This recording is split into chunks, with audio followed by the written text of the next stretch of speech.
Hello and welcome to Deep Blue Sea, the podcast. I am Mark Altered Shark Hoffmeyer. And I am Jay Cloaca Cluett. And this is Deep Blue Sea 3, Chapter 5. What happens in Deep Blue Sea 3, Chapter 5? Well, let me tell you. Back on the Thassos, Dr. Emma Collins, Dr. Richard Lowell, and Lucas, not even a surname, let alone a doctorate, examine the court bull shark. Emma corrects Richard on the shark's age and gender, and Richard and Lucas put a line in the shark. Or Richard asks Lucas to put a line in the shark, I should say. I cannot read my own writing. Back on Little Happy, Emma has a quick shower, but is interrupted by Nandi calling for her missing brother, whose fishing boat has been found unattended. Shaw retrieves the boat, and Nandi inspects it, pulling in the fishing nets to find Pahari's disembodied arm still attached to it, reducing the population of Little Happy down to 1. Richard and Lucas have a little macho posturing moment to themselves. Spin shows Emma, Shaw, and Mia what he found when he traced Bella's tracker, and reveals that, contrary to Lucas' story, Bella was never up a river. She was originally from Achilles, and has been swimming around the Mozambique Channel ever since. Emma confronts Richard aboard the Thassos, revealing she knows that the Achilles and the sharks have been altered. They are interrupted by loud bangs as the two uncaptured sharks ram into the labs of the observation window.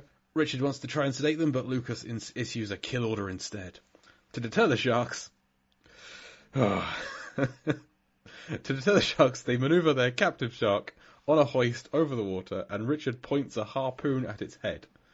The sharks in the water see this, understand, and swim away. God damn, this is a great scene. And joining us for this scene, we have, from the Changing Reels podcast, Courtney Small. Courtney, welcome to the show. It is a pleasure to be here, especially for this particular chapter. Yes, you specifically requested this chapter. I requested, might I ask why? Yes, this and or chapter 7, because there is so much goodness in both chapters, but the ending of this chapter is, I think, one of the top 3 Deep Blue Sea moments. Of the franchise? Of the franchise. Hell yes. That's fair. That's in no way a controversial statement right there, because this belongs right there with it. All right, is it in 3 or what are your top 3 moments actually? I want to hear these. It pretty much is, for me, the first one is obviously the Sam Jackson moment. That's number 1 from the first one. And the second would be the shark trying to cook El Kuje in his own oven. Yes. From the first one. And then I am pretty tempted to put holding the shark hostage in this film and whispering to back the F away, so that I mean, you really can't top that right now. And Richard really enunciates the back the F. He doesn't say F. Off. Loudly, as if he thinks the sharks can both hear and understand, and I kind of think they do. They do. They 100% do. But the actual words. Yeah. Man, this guy means business. How far down the list would you need to go, Courtney, before you found a scene from Deep Blue Sea 2? Pretty far down. I'll have to say that I am not a fan of the second one. I went in expecting a fun time, and my brain kept turning on in ways that I was not happy about. I didn't find it as enjoyable. I thought that... I will give it credit. It does set up the whole mankind being the enemy, which I guess allows this film to have a bit more empathy towards the sharks. But there's just so many things with the second one that I didn't like. And the lead character, I think was her name Misty? Dr. Misty Calhoun. Misty Calhoun. I could not stand her. Just the way how they wrote that character. And then my wife and I would joke that they always... no matter what Misty was doing, she could never find a swimsuit that quite fit. Yeah, and she never makes assumptions. Never makes assumptions. There was many things about the character I didn't like, and then just the way how the story unfolded. I felt if I could create this universe, number 3 would be my number 2. I would just erase number 2 altogether, and this feels more like a fitting sequel to the first one. I guess the only thing that. The top-rated thing from Deep Blue Sea 2 is the joy swim moment.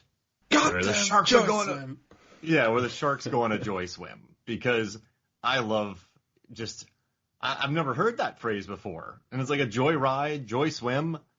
So I guess from a laughing perspective, that would be in there. Yeah. To enjoy Deep Blue Sea 2, I would recommend watching it once a week for 10 weeks. Yeah. And then like talking for about an hour a week about a scene of it. Because Mark and I, our enjoyment of that film did increase as it went on. We both went into it. Like when it would come up in the first season of this podcast, it would make Mark sad. Just thinking of Deep Blue Sea 2 would just make him sad. But now he legitimately loves it, and I enjoy it a lot more than when I first saw it earlier this year. So yeah, absolutely. Just thinking about that movie, I would break out in hives, and then I just grew to love it. Now I want them back for Deep Blue Sea 4. At least Trader Slint and Dr. Misty Calhoun and Aaron Elroy. Yeah, Aaron Elroy, get a shoe bit some more, bring them back, have John Pogue direct them. I think that'll help a lot. And yeah, I thought I'd bring them back. That'd make me so happy. But okay, well, they should do it like how they do the Fast and Furious films, where you know you've got the first 3 now, and then number 4 is like, okay, let's just really embrace what we do well with this franchise, and as you said, bring people back, because you know once you start traveling down a particular franchise, you like seeing familiar faces, even if it's for a brief moment. Yeah, that's a great point. We need to have the bit in Fast 5 where they need to assemble a team. It's like, oh, we need this guy. I know somebody who can fill that kind of role. Cut to Preacher. And I was like, oh, we need someone who can swim with sharks. I know just the girl, Dr. Misty Calhoun. And whoa, that's what. And when you were saying we need to be like the Fast and Furious, I was hoping you were going to say Shark Heist, but unfortunately you didn't say that. So. Well, I was thinking more like they need to, get into like a covert facility, and the bull sharks just happen to be like swarming all around. But a shark heist could also work where they're trying to free them, like I guess one of the Jurassic Park ones, I can't remember, where they're trying to turn whatever offspring that was secretly in some lab, they're trying to save that and, reclimatize it back to regular humanity, if you will. That is the 5th one. That is Fallen Kingdom. We do not discuss Fallen Kingdom. And I understand why. Shark Heist. Oh, man. And so in Underworld, they keep werewolves as prisoners. Not prisoners, as guards. The vampires do. So maybe there is a billionaire mogul who keeps genetically modified bull sharks as security for their laboratory. And it's up to the Deep Blue Sea crew to sneak in. But then everything opens up and then water mayhem breaks out. And then it becomes like hard rain inside of a James Bond villain lair, like a Dr. No lair, but with bull sharks and heists. Yeah, and they need people who've dealt with these sharks before. And the 8 survivors who have dealt with super smart sharks. The only 8 people left in the world. Introduce them like they were an Army of the Dead, and then make the movie an hour shorter than Army of the Dead. Yes, please. Then, very much. Yeah. So. Yeah. That'd be good. Oh man. But this, okay. I gotta say, when Jay told me, Courtney, that you wanted this scene, I've watched this movie several times, and for some reason, the holding the shark hostage bit never hit that hard for me. It's always this makes sense. Yeah, this is fine. Cool, I get it. But when you I don't know why, but I guess when someone recommended it, I want this because of the shark being held hostage. I watched it again, and I just had the biggest smile on my face, because like, a shark is being held hostage. And these other sharks understand. Like, I got the absurdity of it this time after about 3 watches. So I want to thank you for that, because this is a beautiful moment. Yeah, this scene, as comical as it is, there's a lot of great things that happens, and part of the reason I took it, because for me, this was officially the chapter where Richard's downfall essentially occurs. Because he kind of came in like the suave dude who's got his crew, and then you start to realize in this chapter that he doesn't really have control over his crew, so he's already losing power to, I believe it's Lucas, the right-hand man, and also you see that the sharks are smart enough that they're going to try and break into the facility, but he doesn't want to lose his prized specimen. But what I love about the hostage moment is not only is he kind of, I call it whispering his demands for them to back away. But I had to like rewatch the scene. I literally paused it, rewound it, just go, were the sharks looking up? Because they're clearly underwater, but yet they have supervision and super hearing that they could hear the demands, pause for a moment, and then go, all right, we're leaving.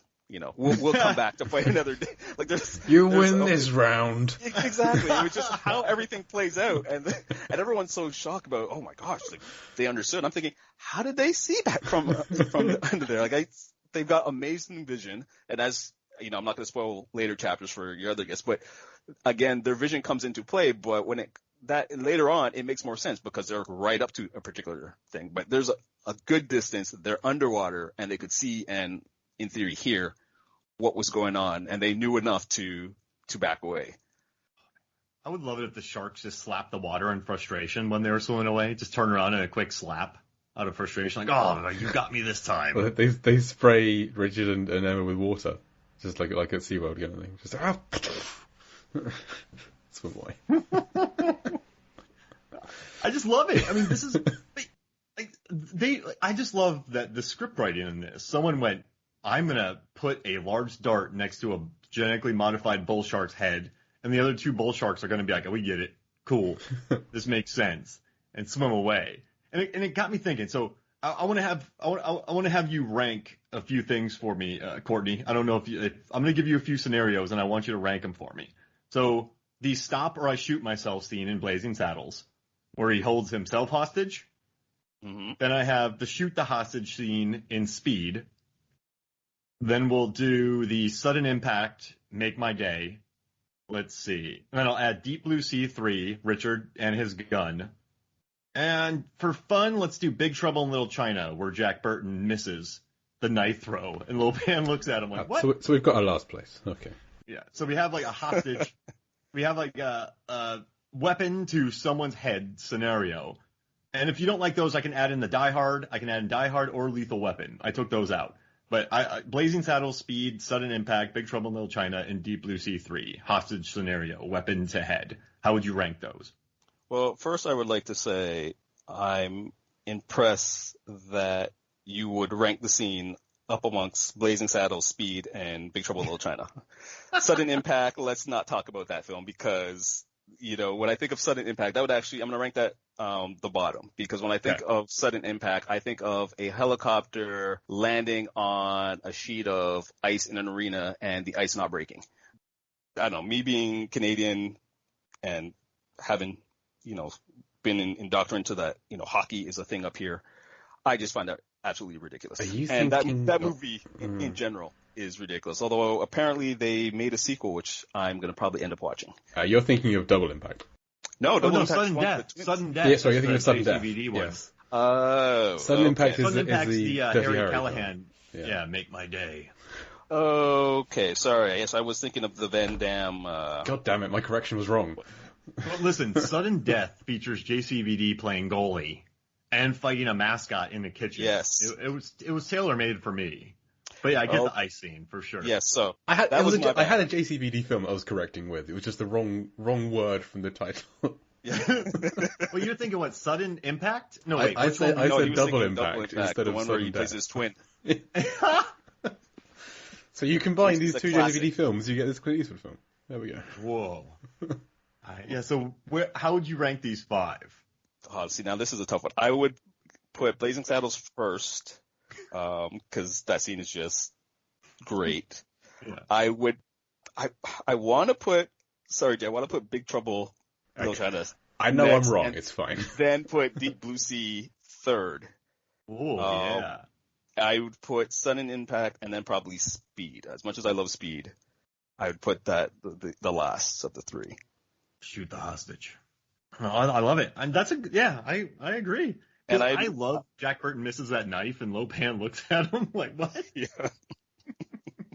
And I'll admit that putting Deep Blue Sea 3 has a lot to do with it being a shark. Yeah. Like if it was one of the characters in this film, it'd probably rank lower. But once you do that to a shark, that raises the bar. Yeah. I had fun looking up those scenes, by the way. That was a fun research